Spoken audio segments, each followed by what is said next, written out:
Hello everyone, Jeannie Robertson here. In this video, I'm just going to show you a demo. It's an 8-minute and 16-second demo. I hope you can stay through it all. But I brought home those crepe myrtles from the park from my walk the other day, and now I'm testing out.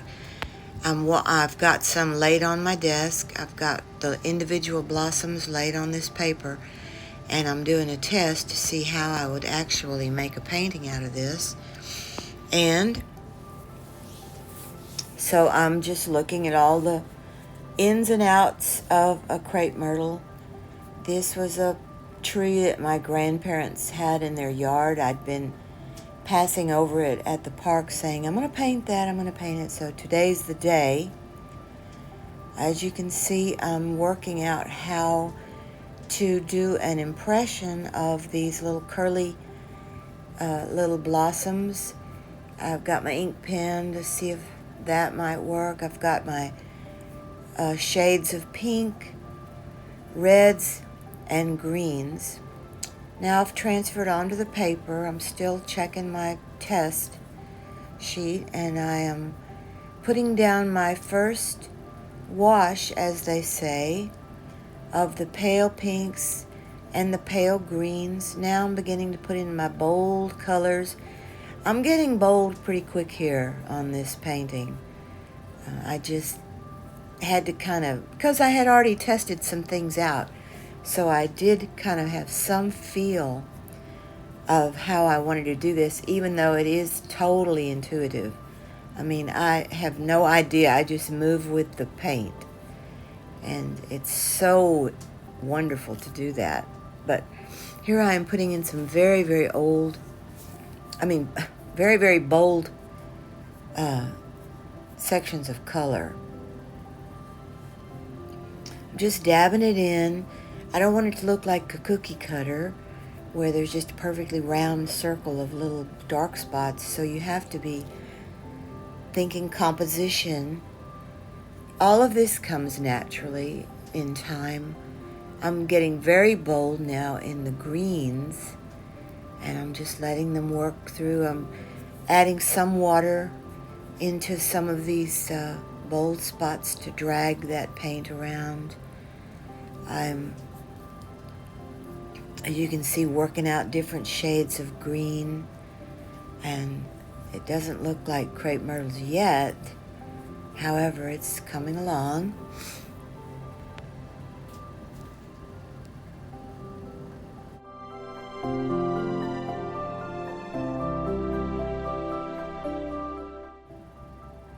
Okay, still working through these greens. Loving the colors so much.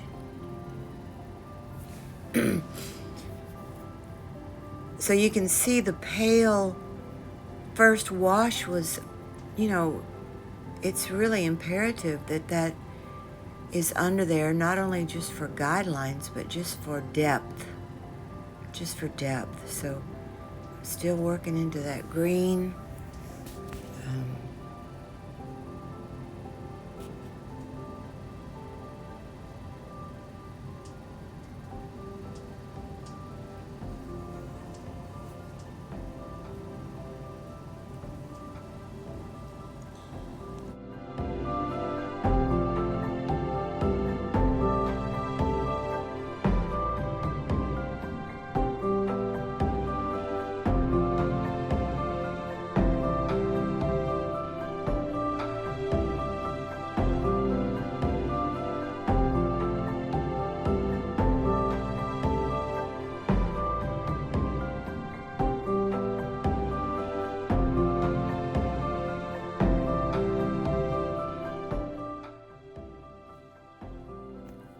Okay, now I've got my porcelain plate out, and I put the green on there, and then I am able, on the white background of that plate, to dilute it to the point that I want it, okay? And now you see me just dabbing more of those background leaves in there as fillers, And just to kind of, you can take this little pale green now and just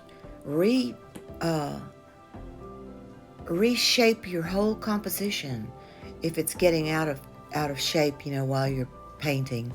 And that's what I'm doing here. I'm like, okay, we need to pull this section out some. We need to push this one back. Now I grabbed another brush, thinking I might be able to make that ruffled look with the little petals, the little individual petals of the crepe myrtle.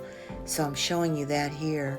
This is a stiffer brush, and it's a round brush. There you go. And let's see, maybe do this one.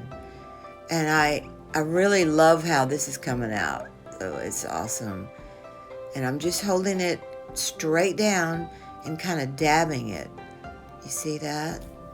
Exactly. We'll do this one.